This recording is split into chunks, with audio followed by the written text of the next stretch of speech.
വേദിയിലും സദസ്സിലും ഇരിക്കുന്ന വിശിഷ്ട വ്യക്തിത്വങ്ങളെ, ജോസേട്ടൻ്റെ പേരിൽ സംഘടിപ്പിച്ചിട്ടുള്ള ഈ അവാർഡിന് അർഹനായ പ്രിയങ്കരനായ ജബ്ബാർ മാഷെ ആദ്യമേ അഭിനന്ദിച്ചുകൊണ്ട് ഞാൻ ചെറിയ ചില കാര്യങ്ങൾ പറയാമെന്ന് വിചാരിക്കും. മതവും രാഷ്ട്രീയവും കൂടിക്കഴിഞ്ഞ് കിടക്കുന്ന സാമൂഹ്യ സാഹചര്യങ്ങളെക്കുറിച്ചുള്ള വിലയിരുത്തൽ ആണ് പല പ്രഭാഷണങ്ങളിലും ഉണ്ടായത്.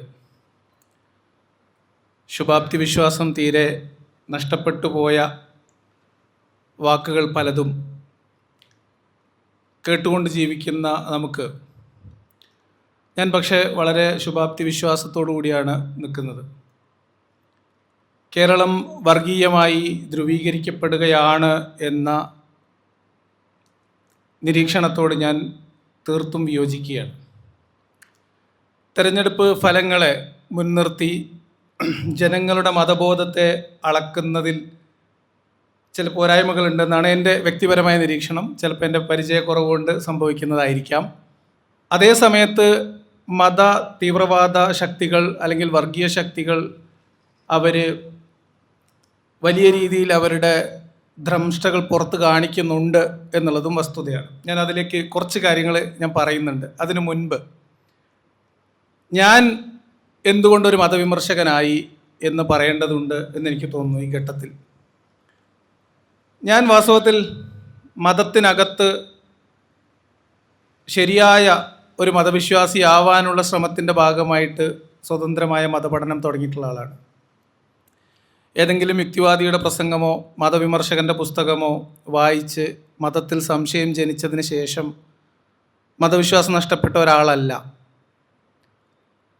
ഏറിയ പങ്കാളുകളും പഴയ കാലത്തെ ആളുകളൊക്കെ അങ്ങനെ തന്നെ ആയിരിക്കും. പ്രത്യേകിച്ച് ഇസ്ലാം മതത്തിൽ ജബ്ബാർ മാഷ് ഉൾപ്പെടെ അങ്ങനെയാണെന്നാണ് ഞാൻ മനസ്സിലാക്കുന്നത്. കാരണം ഈ മതത്തെ അടുത്തറിയുമ്പോൾ നമ്മുടെ ഉള്ളിൽ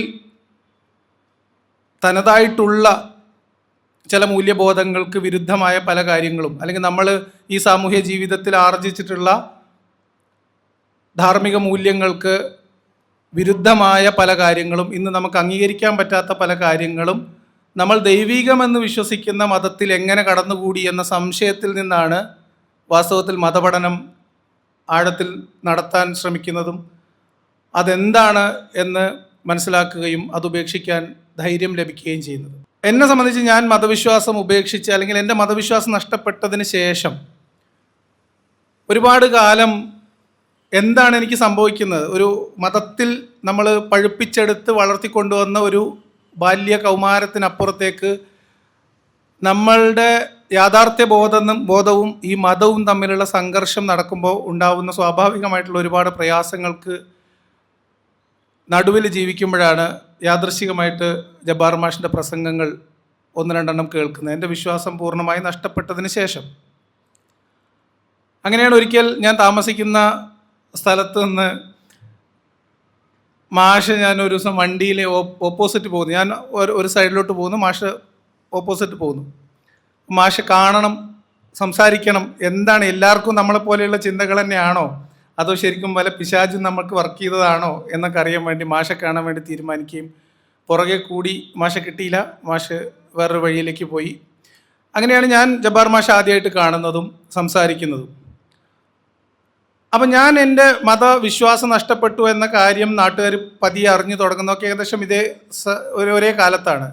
വിശ്വാസമില്ലാത്ത ഒരു വ്യക്തിയെ സാധാരണഗതിയിൽ അന്ന് വരെ കണ്ടിരുന്ന മകനായോ സഹോദരനായോ കൂട്ടുകാരനായോ ഒന്നും കാണാൻ പറ്റാത്ത ഒരു മാനസികാവസ്ഥയിലാണ് സാധാരണഗതിയിൽ ഇവിടെ സംഘടിത മതങ്ങളിലെ അംഗങ്ങൾ, കുടുംബങ്ങളൊക്കെ കാണുന്നത്.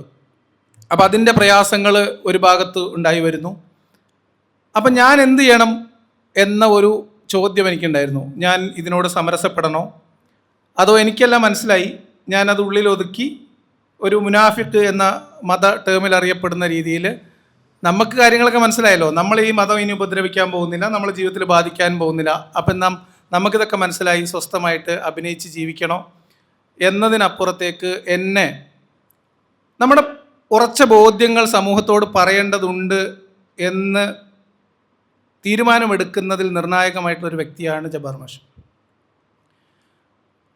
ജബ്ബാർ മാഷ്, ഞാൻ ആലോചിക്കുന്നത്, ഞാൻ യൂട്യൂബിൽ പല വീഡിയോകൾ കാണുന്നു. ആ സമയമാകുമ്പോഴത്തേക്കും 2017-18 കാലമാകുമ്പോഴത്തേക്ക് കേരളത്തിൽ അങ്ങോളം ഇങ്ങോളം പൊതുപരിപാടികൾ നടക്കുന്നു, മതവിമർശനങ്ങൾ നടക്കുന്നു, യൂട്യൂബ് ചാനലുകളുണ്ട്, നിരവധിയായിട്ടുള്ള പരിപാടികൾ നടക്കുന്നു. ഇതൊന്നും ഇല്ലാത്ത കാലത്ത് അതിനേക്കാൾ സങ്കീർണമായിട്ടുള്ള സാമൂഹ്യ സാഹചര്യത്തിൽ ജബ്ബാർ മാഷ് ബസ്സിന് യാത്ര ചെയ്തും എഴുത്തിലൂടെയും ഒക്കെ ഈ കാര്യങ്ങൾ സംവദിക്കാൻ ശ്രമിച്ച് മലപ്പുറത്ത് ജീവിക്കുന്ന ഒരു മനുഷ്യൻ എന്തൊക്കെ നേരിട്ടിട്ടുണ്ടാവാം എന്ന ഒരു ധാരണ അതിനോടകം എനിക്ക് വന്നിട്ടുണ്ട്.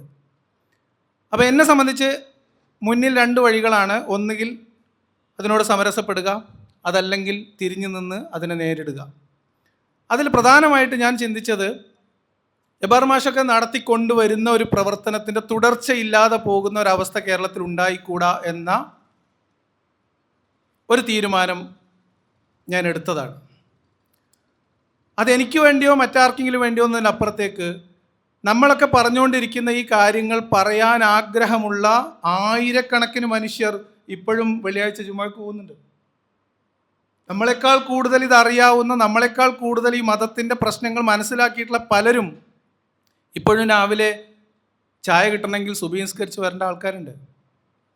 അപ്പം മതപരമായ ഈ ഒരു സാമൂഹികമായിട്ടുള്ള നീരാളിപ്പിടുത്തത്തിന് കീഴൊതുങ്ങി അവരവരുടെ വ്യക്തിത്വവും ബോധ്യങ്ങളും മറച്ചു വെച്ച് ജീവിക്കേണ്ടി വരുന്ന മനുഷ്യരോടുള്ള ഒരൈക്യപ്പെടൽ, അല്ലെങ്കിൽ അവർക്ക് വേണ്ടി നമുക്ക് ചെയ്യാൻ എന്ത് കഴിയും എന്നതിൻ്റെ ചിന്തയിൽ നിന്ന് ജബ്ബാർ മാഷെ പോലെയുള്ള ആളുകൾ ഇവിടെ നടത്തിക്കൊണ്ടിരിക്കുന്ന പ്രവർത്തനങ്ങൾക്ക് തുടർച്ച വേണം എന്ന ഒരു തീരുമാനത്തിൻ്റെ കൂടി അടിസ്ഥാനത്തിലാണ് ഞാൻ പരസ്യമായ മതവിമർശനം നടത്തും എന്നൊരു തീരുമാനം എടുക്കുന്നത്. പക്ഷെ അപ്പോഴും അത് പെട്ടെന്നുണ്ടാവും എന്ന് വിചാരിച്ചിരുന്നില്ല. വർഷങ്ങൾ കാത്തിരുന്ന് അനുകൂലമായ സാഹചര്യങ്ങളൊക്കെ വരുമ്പോൾ ചെയ്യാമെന്ന് വിചാരിച്ചു. പക്ഷേ ഈ എതിരാളികളുടെ ചില വേഗത്തിലുള്ള പ്രവർത്തനത്തിലൂടെ എതിർപ്പ് പെട്ടെന്നായതുകൊണ്ട് നമ്മളെ പുറത്തു വരലും പ്രഖ്യാപിക്കലൊക്കെ പെട്ടെന്നായി. അത് അവരുടെ സഹായം കൊണ്ട് സംഭവിച്ചു പോയതാണ്. ഞാൻ തമാശയായിട്ട് പറയുന്ന ഈ കാര്യത്തിനപ്പുറത്തേക്ക് വളരെ വൈകാരികമായിട്ടുള്ള ബ്ലാക്ക് മെയിലിങ്ങും ഭീഷണികളും ഒക്കെ അതിൻ്റെ പിന്നിൽ നടന്നിട്ടുണ്ട്. അപ്പോൾ എന്തായാലും ജബ്ബാർ മാഷെ പോലെ ഒരു വ്യക്തി ഒരു കാലഘട്ടത്തിൽ ഈ മതവിമർശനത്തിൻ്റെ എല്ലാ പ്രശ്നങ്ങളും പ്രയാസങ്ങളും നേരിടുന്ന ഒരു കാലഘട്ടത്തിൽ അതിനെ സധൈര്യം ചെയ്യുകയും അതിനപ്പുറത്തേക്ക് അതിനുശേഷം ഹിന്ദുത്വ രാഷ്ട്രീയം ഇവിടെ ശക്തിപ്പെടുന്ന സാഹചര്യത്തിൽ മതവിമർശനം നല്ല ഒന്നാന്തരം ഒരു ബിസിനസ്സാക്കി മാറ്റാൻ കഴിയുന്ന സാഹചര്യമുണ്ടായപ്പോൾ അതിനെ കൂടി തിരസ്കരിച്ചുകൊണ്ട്, അതിനോടും പോരടിച്ചുകൊണ്ട്, മാനവികത എന്ന ഒറ്റ ലക്ഷ്യത്തെ മുൻനിർത്തി മതവിമർശനം നടത്തുന്ന ആ ശൈലിയെ കൂടി പരിഗണിച്ചുകൊണ്ട് ഇത്തരമൊരു അവാർഡിന് അദ്ദേഹത്തെ പരിഗണിച്ച യുക്തിവാദി സംഘത്തിൻ്റെയും ജോസേട്ടൻ്റെ കുടുംബത്തിൻ്റെയും തീരുമാനത്തിനോടുള്ള നന്ദി കൂടി അറിയിക്കാം. അപ്പോൾ ഇത് പല വശങ്ങളുണ്ട്. ഇപ്പോൾ എല്ലാ കാലത്തും ഇസ്ലാം വിമർശകർ അടിച്ചമർത്തപ്പെടുന്നവരായിരിക്കില്ല. പല ഇസ്ലാം മത വിമർശകരും ആഘോഷിക്കപ്പെടുന്നവരാണ്. മതത്തിനകത്ത് പല ശക്തികളുണ്ട്, പല ചേരികളുണ്ട് എന്നതുപോലെ തന്നെ മതവിമർശനത്തിൻ്റെ മേഖലയിലും ഇപ്പോൾ പല വഴികളുണ്ട്, പല ധാരകളുണ്ട്. നമ്മൾ ഒരുപാട് പ്രശ്നങ്ങൾ അക്രമങ്ങളും ഭീഷണികളൊക്കെ നേരിട്ട ആളുകളോട് ഐക്യപ്പെടുന്നതിനോടൊപ്പം തന്നെ തീവ്ര വലതുപക്ഷത്തിൻ്റെ പാളയത്തിലേക്ക് ചേക്കേറിയ ഇൻ്റർനാഷണൽ എക്സ് മുസ്ലിങ്ങളെയും നമുക്കറിയാം. ഒരു ഉദാഹരണത്തിന് പറഞ്ഞാൽ, അപ്പോസ്റ്റേറ്റ് പ്രോഫറ്റ് എന്ന് പറയുന്ന ഒരു മതവിമർശകൻ ആഗോളതലത്തിലെ റൈറ്റ് വിങ് ക്രിസ്ത്യാനിറ്റിയുടെ ഒരു വ്യക്തിയുമായി ചേർന്ന് സഹകരിച്ചുകൊണ്ടാണ് അദ്ദേഹത്തിൻ്റെ ഒരുപാട് കാലത്തെ പ്രവർത്തനം ഉണ്ടായത്. കാരണം ഒരു മതവിമർശകൻ എന്ന രീതിയിൽ, ഒരു മുർത്തദ് എന്ന രീതിയിൽ അദ്ദേഹം നേരിടുന്ന പ്രശ്നങ്ങളിൽ സഹായിക്കാനെത്തിയ ഒരു ഐഡിയോളജിയുടെ എക്സ്ട്രീം ഐഡിയോളജിയിലേക്ക് പിന്നീട് മാറുന്ന മതവിമർശകരുണ്ട്. അവസാനമായിട്ട് ഞാൻ അപ്പോസ്റ്റേറ്റ് പ്രോഫറ്റിൻ്റെ ഒരു പ്രോഗ്രാം കണ്ടത് സയണിസത്തെ ന്യായീകരിച്ചുകൊണ്ട് ഒരു ക്രിസ്ത്യാനിയോട് വാഗ്വാദത്തിൽ ഏർപ്പെടുന്നത്. അപ്പം അതും ഇങ്ങനെ പലതരത്തിൽ ഇതൊക്കെ പ്രവർത്തിക്കുന്നുണ്ട്. ഇനി ഞാൻ എൻ്റെ രാഷ്ട്രീയ നിരീക്ഷണം പറയാം. കേരളത്തിൽ എന്തുകൊണ്ട് വർഗീയ ധ്രുവീകരണമല്ല സംഭവിക്കുന്നത് എന്നും വർഗീയവാദികൾ പരിഭ്രാന്തിയിലാണ് എന്നും പുതിയ കാലത്ത് പുതിയ തലമുറ വർഗീയവാദത്തെ സമീപമായിട്ട് വരുന്ന 2-3 ദശകങ്ങൾ കൊണ്ട് കേരളത്തിൻ്റെ വർഗീയത ചവറ്റുകുട്ടയിലേക്ക് എറിയപ്പെടും ഈ യുവത എന്നാണ് ഞാൻ വിചാരിക്കുന്നത്. ഈ ഇലക്ഷൻ റിസൾട്ട് നിങ്ങൾ വിചാരിക്കുന്നത് പോലെ ഞാൻ നിങ്ങളെ കുറ്റപ്പെടുത്തുകയോ അല്ലെങ്കിൽ നിങ്ങളെ നിഷേധിക്കുകയല്ല, എൻ്റെ നിരീക്ഷണം പറയാണ്. ഒരു 20% അടുത്ത് വരുന്ന, അല്ലെങ്കിൽ ഒരു 15 മുതൽ 20% വരെയുള്ള പുതിയ തലമുറയിലെ വോട്ടർമാരുടെ തീരുമാനമാണ്. നിങ്ങൾ സൂക്ഷ്മമായിട്ട് ഓരോ സ്ഥാനാർത്ഥികളെയും എടുത്ത് പരിശോധിച്ചാൽ വർഗീയ ധ്രുവീകരണമോ ആൻറ്റി പിണറായിസമോ ഒന്നും ഇവിടെ വർക്ക് ചെയ്തിട്ടില്ല എന്ന് കാണാൻ കഴിയും. ഒരു ഉദാഹരണം ഞാൻ പറയാം. പിണറായി വിരുദ്ധ അല്ലെങ്കിൽ പിണറായിസത്തെ അവസാനിപ്പിക്കാൻ വേണ്ടി കച്ചകെട്ടി ഇറങ്ങിയ അൻവർ ഇടതുപക്ഷം മുസ്ലിം പ്രീണനം ഇസ്ലാമിക വിരുദ്ധരാണ്, മുസ്ലിം വിരുദ്ധതയാണ് കാട്ടിച്ചു കൂട്ടുന്നതെന്ന് പറഞ്ഞിട്ട് അതിനെതിരെ പോരാടാൻ ഉറച്ച് മുസ്ലിം കോട്ടയിൽ പോയി മുസ്ലിമായ റിയാസിനോട് മത്സരിച്ച് ഗംഭീരമായി പരാജയപ്പെട്ടു. പിണറായിസത്തെ തോൽപ്പിക്കാൻ, കമ്മ്യൂണിസ്റ്റ് പാർട്ടിയുടെ മുസ്ലിം വിരുദ്ധ രാഷ്ട്രീയത്തെ തോൽപ്പിക്കാൻ ഇറങ്ങിയ ഒന്നാം നിര പോരാളിയെ നല്ല വൃത്തിക്ക് തോൽപ്പിച്ചു വിട്ടത് കേരളത്തിലെ മുസ്ലിങ്ങൾ കൂടി ഉൾപ്പെടുന്ന വോട്ടർമാരാണ് എന്ന് ഞാൻ അങ്ങനെയാണ് അതിനെ കാണുന്നത്. പാളയം മാറി ചേക്കേറിയ പലരും, തോറ്റവരെയും ജയിച്ചവരെയും എടുത്ത് പരിശോധിച്ചാൽ അവിടെ കൃത്യമായിട്ട് വ്യക്തിപരമായിട്ടുള്ള മെറിറ്റുകളും അവരുയർത്തിയ കാര്യങ്ങളും രാഷ്ട്രീയവും ചർച്ച ചെയ്തുകൊണ്ട് വളരെ സെൻസിബിളായിട്ടുള്ള വോട്ട് ചെയ്ത ഒരു 20% ആളുകൾ ഉണ്ട് എന്ന് ഞാൻ കാണുന്നു. എൻ്റെ നിരീക്ഷണമാണ്. അതിൽ ഇടതുപക്ഷം ജയിച്ചു. ഞാൻ അങ്ങനെയാണ് അതിനെ കാണുന്നത്. ഇടതുപക്ഷം എന്ന് പറയുന്നത് മനുഷ്യരോടൊപ്പം മാനവികമായ പക്ഷത്ത് നിൽക്കുക എന്ന പക്ഷത്ത് നിൽക്കുന്ന ഇടതുപക്ഷത്തിൻ്റെ വിജയമായിട്ട് ആണ് ഞാൻ ഈ തെരഞ്ഞെടുപ്പിനെ കാണുന്നത്. പിന്നെ പ്രശ്നം UDF അധികാരത്തിൽ വന്നത് ദൗർഭാഗ്യവശാൽ കേരളത്തിൽ മറ്റൊരു ഇടതുപക്ഷ ബദലില്ല എന്നുള്ളതാണ്. നമുക്ക് ആശ്രയിക്കാവുന്ന വേറൊരു ബദലില്ല. ഇടതുപക്ഷത്തിനോടുള്ള വിയോജിപ്പും വർഗീയ ധ്രുവീകരണത്തിൻ്റെ ആഴവുമാണെങ്കിൽ BJPക്ക് ഇത്രയും വിജയം കണ്ടാൽ പോരാന്നാണ് എൻ്റെ ഒരു നിരീക്ഷണം. ഇനി ഭാവി ഈ പറയപ്പെടുന്ന രാഷ്ട്രീയക്കാരുടെയൊക്കെ കയ്യിൽ തന്നെ ആയിരിക്കും എന്ന കാര്യത്തിൽ സംശയമൊന്നുമില്ല. ഇനി ഇതിനെ എങ്ങനെയാണ് ഇവർ ഉപയോഗപ്പെടുത്താൻ പോകുന്നത് എന്നതും ശ്രദ്ധിക്കേണ്ട കാര്യമാണ്. പിന്നെ ഒരു കാര്യത്തിലും കൂടി എൻ്റെ വ്യത്യസ്തമായിട്ടുള്ള അഭിപ്രായമുള്ളത്, രാഷ്ട്രീയ പാർട്ടികൾ വർഗീയ പാർട്ടികളായതുകൊണ്ടല്ല, ജനങ്ങൾ മതപരമായ ചിന്തയിലും വിശ്വാസത്തിലും മതാത്മകമായിട്ടുള്ള ഒരു ജീവിതത്തിലും ആണ്ടുപോയി കിടക്കുന്നത് കൊണ്ട് ആ ചെളിക്കുണ്ടിൽ നിന്ന് വോട്ടെടുക്കാൻ രാഷ്ട്രീയ പാർട്ടികൾ സ്വീകരിക്കുന്ന ഏറ്റവും സുഗമമായിട്ടുള്ള മാർഗം ജാതിയും മതവുമാണ് എന്നതുകൊണ്ട് അവരത് ഉപയോഗിക്കുന്നു എന്ന് മാത്രമേ ഉള്ളൂ. മാറേണ്ടത് മതാത്മകമായിട്ടുള്ള ചിന്തയിൽ നിന്ന് മുക്തി നേടുന്ന ഒരു സമൂഹം ഉണ്ടാവണം. അപ്പം ഞാൻ ഈ പറയുന്ന ഈ ഒരു മാറ്റം, ഞാൻ കാണുന്ന ഈ മാറ്റം, അല്ലെങ്കിൽ എൻ്റെ കാഴ്ചപ്പാടിലുള്ള ഈ മാറ്റം കേരളത്തിലുണ്ട് എന്ന് രാഷ്ട്രീയ പാർട്ടികൾ ചിലപ്പോൾ തിരിച്ചറിയാൻ ഈ 2-3 തോൽവികൾ പരസ്പരം ഏറ്റുവാങ്ങേണ്ടി വരും എന്നാണ് ഞാൻ കാണുന്നത്. അത് കഴിയുമ്പോൾ സ്വാഭാവികമായിട്ട് വരും. ഞാനത് ഈ ഒരു നിരീക്ഷണത്തിലേക്ക് എത്തുന്നത് 2019 ശേഷം നടന്ന ഉപതെരഞ്ഞെടുപ്പുകളിലാണ്. അന്ന് ജാതിയും മതവും പറഞ്ഞ് വോട്ട് തേടിയ എല്ലാ പാർട്ടിക്കാരും തോറ്റു എന്നാണ്. സുകുമാരൻ നായർ സപ്പോർട്ട് ചെയ്ത് ജയിപ്പിക്കാൻ ഒരുങ്ങി തറച്ച ആൾ തിരുവനന്തപുരത്ത് തോറ്റു. ശബരിമല അയ്യപ്പനെ മുന്നിൽ വെച്ചുകൊണ്ട് രാഷ്ട്രീയ മതം കളിക്കാൻ ശ്രമിച്ച ആൾ പത്തനംതിട്ടയിൽ തോറ്റു അല്ലേ. സംഘപരിവാർ പൂജാരിയുടെ കാല് തൊട്ട് വന്ദിച്ച് നാമനിർദ്ദേശക പത്രിക കൊടുക്കാൻ പോയ ഇടതുപക്ഷത്തിൻ്റെ സ്ഥാനാർത്ഥി കാസർഗോഡും തോറ്റു. ഇങ്ങനെയാണ് ഞാനിതിനെ കാണുന്നത്. അമിതമായി മതം തേച്ച് പിടിപ്പിച്ചിട്ട് വോട്ട് ചോദിക്കാൻ ചെന്നാൽ അവരെ തോൽപ്പിക്കാനുള്ള ഒരു യുവജനത അല്ലെങ്കിൽ ഒരു പുതിയ തലമുറ കേരളത്തിൽ വളർന്നു വരുന്നു എന്ന ശുഭപ്രതീക്ഷയിലാണ് ഞാനുള്ളത്. ഞാൻ ഇനി പറയുന്നത് മതവും രാഷ്ട്രീയവുമായിട്ട് ബന്ധപ്പെടുത്തി വേറെ ഒരു ചെറിയൊരു കാര്യം കൂടി പറഞ്ഞിട്ട് ഞാൻ അവസാനിപ്പിക്കാം.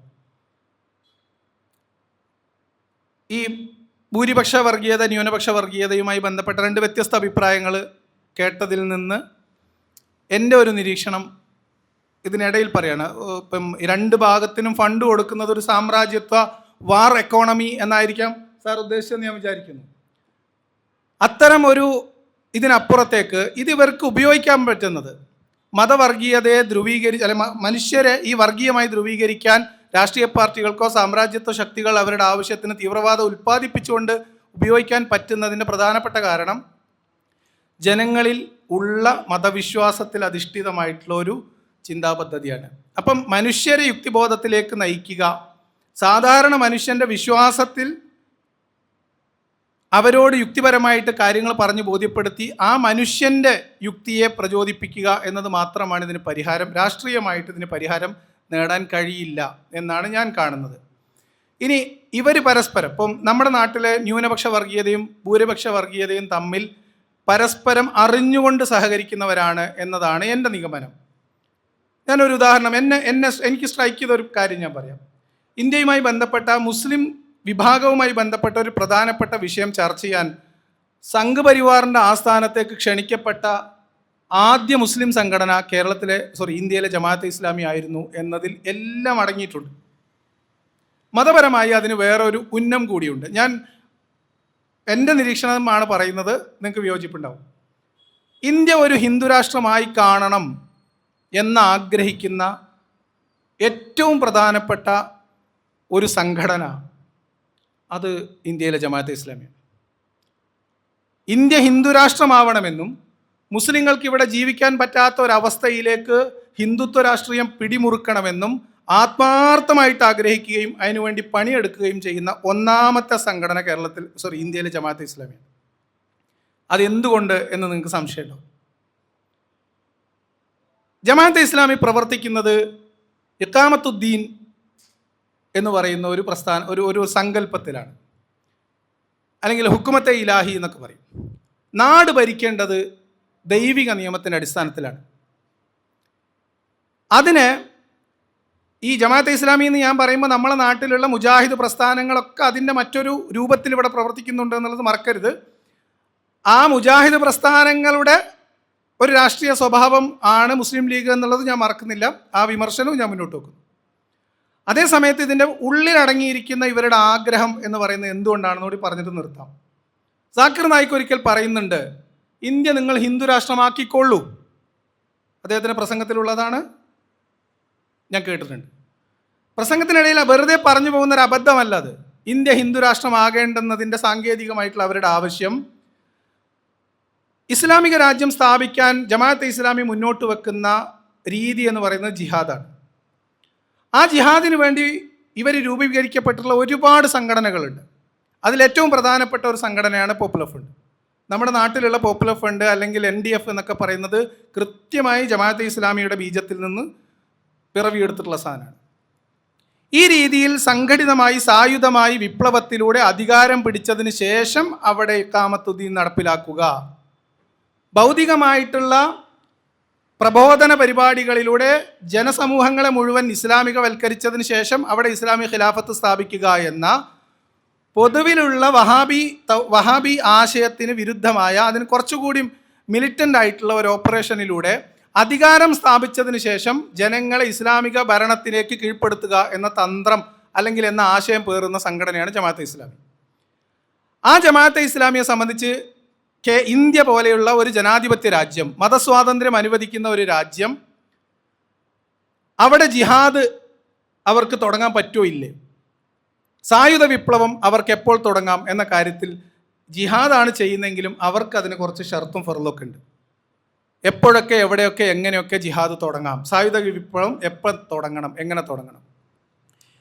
ഇസ്ലാമിൻ്റെ കർമ്മശാസ്ത്രം അനുസരിച്ച് പ്രധാനപ്പെട്ട ആളുകളുടെയൊക്കെ സങ്കല്പം അനുസരിച്ച് മുസ്ലിങ്ങളായിട്ടുള്ള ആളുകളെ സംബന്ധിച്ച് അവർക്ക് ബാങ്ക് വിളിക്കാനും പള്ളികൾ നിർമ്മിക്കാനും അവർക്ക് നമസ്കരിക്കാനും അവർക്ക് മതമനുസരിച്ച് ജീവിക്കാനും സ്വാതന്ത്ര്യമുള്ള ഒരു നാട് എന്ന് പറയുന്നത് ദാറുസ്സലാമോ അല്ലെങ്കിൽ ദാറുൽ അഹദ് എന്നൊക്കെ പറയുന്ന സമാധാനത്തിൻ്റെ പ്രദേശമാണ്.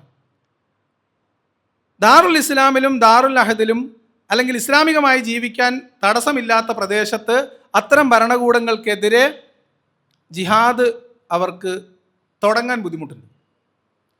അതേ സമയത്ത് നിങ്ങൾ ഇസ്ലാമിക സമൂഹം ഇവിടെ ഭീകരമായി വേട്ടയാടപ്പെടുന്ന ഒരു പ്രശ്നം ഉണ്ടാവുന്നു, മുസ്ലിങ്ങളുടെ അവകാശങ്ങൾ കവർന്നെടുക്കപ്പെടുന്ന തരത്തിലുള്ള ഒരു തീവ്ര ഹൈന്ദവ ഭരണകൂടം രൂപീകരിക്കപ്പെട്ടാൽ അവർക്ക് അവരുടെ അജണ്ടയായിട്ടുള്ള ജിഹാദ് ഓട്ടോമാറ്റിക്കായിട്ട് ഇനേബിൾ ആവും. അതുകൊണ്ട് തന്നെ ഇന്ത്യ ഇങ്ങനെ ഒന്നാമത്തെ കാര്യം. രണ്ടാമത്തെ കാര്യം, ജനാധിപത്യം എന്ന് പറയുന്നത് ഇസ്ലാമിന് തീരെ താല്പര്യമില്ലാത്ത സാധനം, ജമാഅത്തെ ഇസ്ലാമിക്ക് അത്രയും. അതുകൊണ്ട് ജനാധിപത്യം തകരുകയും ഒരു പ്രശ്നം ഇവിടെ ഉണ്ടാവുകയും അരക്ഷിതാവസ്ഥ ഉണ്ടാവുകയും ചെയ്താൽ അവിടെ ദാറുൽ ഹർബ് എന്ന് പറയുന്ന കർമ്മശാസ്ത്ര വിധി ഇവിടെ ഇനേബിൾ ആവും. അങ്ങനെ വരുമ്പോൾ ജിഹാദിന് ആഹ്വാനം ചെയ്യാം. വൺസ് ഇവിടെ ജിഹാദ് തുടങ്ങിയാൽ അവിടുന്ന് ബംഗ്ലാദേശിൽ നിന്നോ വേറെ എവിടെ നിന്ന് ഇവർക്ക് കിട്ടാവുന്ന സംഘടനകളെയൊക്കെ ഇവിടെ കൊണ്ടുവരാം, ജിഹാദ് ചെയ്യാം. അങ്ങനെ കിട്ടാവുന്ന അത്രയും പ്രദേശം ഇസ്ലാമികമായ ഒരു ഖിലാഫത്ത് സ്ഥാപിക്കാൻ അവർക്ക് ശ്രമിക്കാം. വിജയിക്കുകയോ മരിക്കുകയോ ചെയ്യുന്നത് വരെ യുദ്ധം ചെയ്യാം. ഇത് തന്നെയാണ് നമ്മുടെ നാട്ടിലുള്ള പോപ്പുലർ ഫ്രണ്ട് സംഘടനകളൊക്കെ 2047 ഇസ്ലാമിക ഖിലാഫത്ത് സ്ഥാപിക്കും എന്ന് പറയുമ്പോൾ അവരങ്ങനെ അജണ്ട വെക്കുമ്പോൾ അതിന് ഈ തരത്തിലുള്ള ചില ഗൂഢപദ്ധതികൾ കൂടി അവർ ആവിഷ്കരിച്ചിട്ടുണ്ടാവും.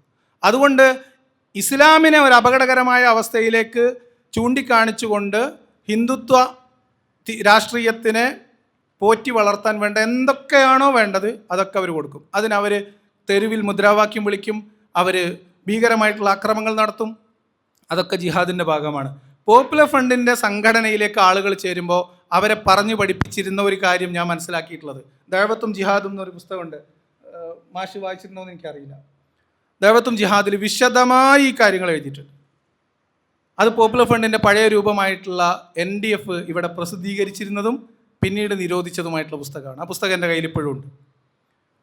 അപ്പം ഞാൻ പറഞ്ഞു വന്നത്, ഈ അർത്ഥത്തിൽ ഇവിടെ ഒരു പ്രശ്നകലുഷിതമായിട്ടുള്ള ഒരു അന്തരീക്ഷം ഉണ്ടാക്കാൻ ഏറ്റവും കൂടുതൽ ആഗ്രഹിക്കുന്ന ഒരു പാർട്ടി ജമാഅത്തെ ഇസ്ലാമിയാണ്. ഭാഗ്യവശാൽ നമ്മൾ അതിനെയൊക്കെ അതിജീവിക്കും എന്നാണ് ഞാൻ കരുതുന്നത്. അതിൻ്റെ തുടക്കം കേരളത്തിൽ നിന്നായിരിക്കും എന്ന് ഞാൻ വിചാരിക്കുന്നു. കാരണം ഇത് വിദ്യാഭ്യാസ പ്രവർത്തനങ്ങളിലൂടെ, ചിന്തകളിലൂടെ ആളുകളിൽ ചിന്താപരമായിട്ടുള്ള മാറ്റം ഉണ്ടാവുകയും മതമൗലികവാദികളുടെ ഭീഷണിയെ വകവെക്കാത്ത ഒരു പുതിയ തലമുറ ശക്തിപ്പെട്ടു വരികയും ചെയ്താൽ മാത്രമേ അവരോട് ചോദ്യം. ഇപ്പോൾ നമ്മൾ കേരളത്തിൽ 15-20 കൊല്ലം മുൻപത്തെ അവസ്ഥയിലല്ല കേരളം. ഉസ്താദുമാരിങ്ങനെ നിൽക്കുമ്പോൾ പെൺകുട്ടികൾ അവിടെ നിന്ന് ചോദിക്കുകയാണ്, ഞങ്ങൾക്ക് എന്താ സ്വർഗത്തിലുള്ളതെന്ന്. 15 കൊല്ലം മുമ്പ് 20 കൊല്ലം മുമ്പ് കേരളത്തിൽ ആലോചിക്കാൻ പറ്റുമോ?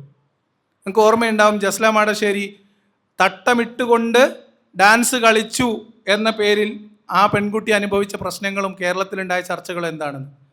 ഇന്ന് യൂത്ത് ലീഗിൻ്റെയും MSFൻ്റെയും വിജയാഹ്ലാദം കണ്ടിട്ട് മൂല്യന്മാർ നിലവിളിക്കുകയാണ്.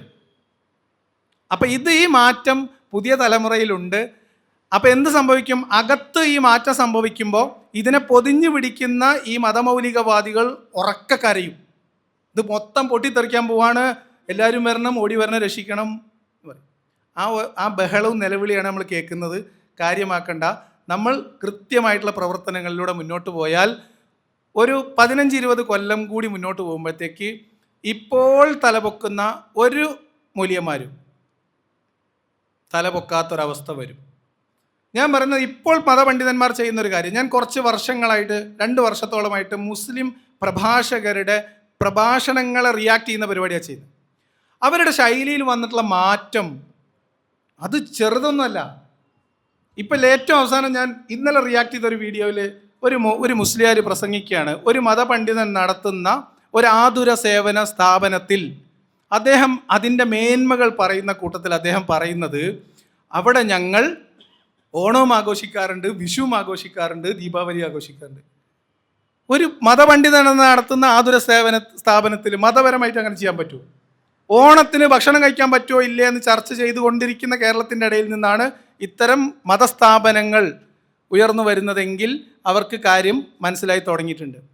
വേറെ ആ പ്രസംഗത്തിൽ അദ്ദേഹം പറയുകയാണ്, അവിടെയുള്ള ഒരു അന്തേവാസിയായിട്ടുള്ള ഒരു അമ്മച്ചിക്ക് വയോധികയാണ്, 80 വയസ്സിനടുത്ത് പ്രായമുണ്ട്, അവർക്ക് ക്ഷേത്രത്തിൽ പോയി ഒന്ന് തൊഴാൻ ആഗ്രഹം. അപ്പം നമ്മുടെ നൗഷാദ് ബാക്കവി വണ്ടി എടുത്ത് തൊഴാൻ വേണ്ടി ഈ അമ്മച്ചിയെ അമ്പലത്തിലേക്ക് കൊണ്ടുപോവാണ്.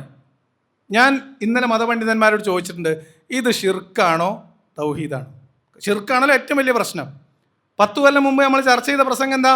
ഗുരുവായൂരപ്പ രക്ഷിക്കണേ എന്ന് പ്രാർത്ഥിച്ച ഒറ്റ കാരണം കൊണ്ട് അയാളുടെ സകല അമലും ബാത്തിലാവും എന്ന് പ്രസംഗിച്ച ആളാണ് മുജാഹിദ് ബാലുശ്ശേരി. ആ മുജാഹിദ് ബാലുശ്ശേരിയുടെ മൂക്കിൻ്റെ താഴെ കേരളത്തിലെ പ്രബലമായ മുസ്ലിം സംഘടനകളുടെ നേതൃത്വത്തിൽ നടക്കുന്ന സ്ഥാപനം അവരുടെ മതം മാനവികമാണ് എന്ന് വരുത്തി തീർക്കാൻ ഇസ്ലാമിൻ്റെ അടിസ്ഥാന വിശ്വാസങ്ങൾക്ക് വിരുദ്ധമായ നല്ല കാര്യങ്ങൾ ചെയ്യുന്നു. നല്ല കാര്യങ്ങൾ നാട്ടുകാരോട് പറഞ്ഞാൽ കയ്യടി കിട്ടുന്നതും നാട്ടുകാരുടെ മുമ്പിൽ പറയാൻ പറ്റുന്നതും ഇതാണ് എന്ന് അവർക്ക് മനസ്സിലായിട്ടുണ്ട്. അത് മുന്നോട്ട് പോകെ ഇനി ഒരു കാര്യം കൂടി പറയാം. ഞാൻ ഈ ഇലക്ഷന് മുമ്പ് പ്രവചിച്ച ഒരു തോൽവിയായിരുന്നു ഫാത്തിമ തഹ്ലിയയുടെ തോൽവി. ഫാത്തിമ തഹ്ലിയ തോറ്റിരുന്നെങ്കിൽ ഞാൻ നിങ്ങളുടെ മുതിർന്ന ആളുകൾ പറഞ്ഞ അഭിപ്രായത്തോട് യോജിക്കുമായിരുന്നു. എന്തുകൊണ്ടെന്ന് വെച്ചാൽ മുസ്ലിം ലീഗ് ഇതുവരെ ഒരു വനിതാ MLA കേരള നിയമസഭയിലേക്ക് എത്തിച്ചിട്ടില്ല. മത്സരിപ്പിക്കാൻ അവർക്ക് പേടിയാണ്. മതസംഘടനകൾ കണ്ണുരുട്ടും. വനിതാ സ്ഥാനാർത്ഥി എന്ന് ആലോചിക്കും. സമസ്തയുടെ നേതാക്കൾ വന്ന് പത്രസമ്മേളനം നടത്തും, അവർ പിൻവലിയും. ഏറ്റവും അവസാനം നടന്ന തെരഞ്ഞെടുപ്പിൽ നൂർബിന റഷീദോ അങ്ങനെ ഒരാളുടെ സ്ഥാനാർത്ഥിത്വം പോലും പിൻവലിക്കുന്നത് നമ്മൾ കണ്ടു. അടിയന്തര സാഹചര്യമില്ലാതെ, സംവരണം പോലെയുള്ള അടിയന്തര സാഹചര്യമില്ലാതെ എന്തിനാണ് വനിതാ സ്ഥാനാർത്ഥികൾ എന്ന് ഏതെങ്കിലും ഒരു മൊഴിയേര് വന്ന് അഭിപ്രായം പറയും, ഇവർ പിൻവലിയും. ലിപ്സ്റ്റിക് ഇടുന്ന പെൺകുട്ടികൾ അവർ അഭിസാരികകളാണ് എന്ന് പ്രസംഗിച്ചടക്കുന്ന മൗലവിമാരുടെ മുമ്പിലാണ് ലിപ്സ്റ്റിക് ഇടുന്ന യുവതിയായ ഫാത്തിമ തഹ്ലിയ മുസ്ലിം ലീഗിൻ്റെ സ്ഥാനാർത്ഥിയായിട്ട് മത്സരിക്കുന്നതും. അവിടെ മതവർഗീയത ഉള്ളിൽ തുളുമ്പുന്ന ആങ്ങളമാരാണെങ്കിൽ വോട്ട് ചെയ്യില്ല. അപ്പോൾ പുതിയ തലമുറയിൽ ഫാത്തിമ തഹ്ലിയക്ക് വോട്ട് ചെയ്ത് അവർ നിയമസഭയിലേക്ക് എത്തിക്കട്ടെ എന്ന് ചിന്തിക്കുന്ന വിശ്വാസികൾ ഉണ്ടായിട്ടുണ്ടെങ്കിൽ അത് വിശ്വാസി സമൂഹത്തിനിടയിൽ വരുന്ന മാറ്റമായിട്ടാണ് ഞാൻ കാണുന്നത്. ആ മാറ്റം ത്വരിതപ്പെടും. നിങ്ങൾ പ്രതീക്ഷയോടെ കാത്തിരിക്കുക. അപ്പോൾ ജബ്ബാർ മാഷ്, ഞാൻ ചോദിക്കുകയാണ്, ഒരു 20 കൊല്ലം മുൻപ് ഇതുപോലെ കേരളം മാറും നിങ്ങൾ വിചാരിച്ചിരുന്നോ? ഇനിയും പോസിറ്റീവായിട്ടുള്ള മാറ്റങ്ങൾ ഉണ്ടാകും, നമ്മളൊക്കെ ഇവിടെയൊക്കെ തന്നെ ഉണ്ടല്ലോ എന്ന് പറഞ്ഞുകൊണ്ട് ഞാൻ നിങ്ങളെ ആരെയും ധിക്കരിച്ചുകൊണ്ട് പറഞ്ഞതല്ല. ഞാൻ എൻ്റെ വ്യക്തിപരമായിട്ടുള്ള നിരീക്ഷണം നിങ്ങളോട് പങ്കുവച്ചു എന്ന് മാത്രമേ ഉള്ളൂ. ഒരിക്കൽ കൂടി അവാർഡ് ജേതാവിനെ അഭിനന്ദിച്ചുകൊണ്ട് നന്ദി പറഞ്ഞുകൊണ്ട് നിർത്തുന്നു.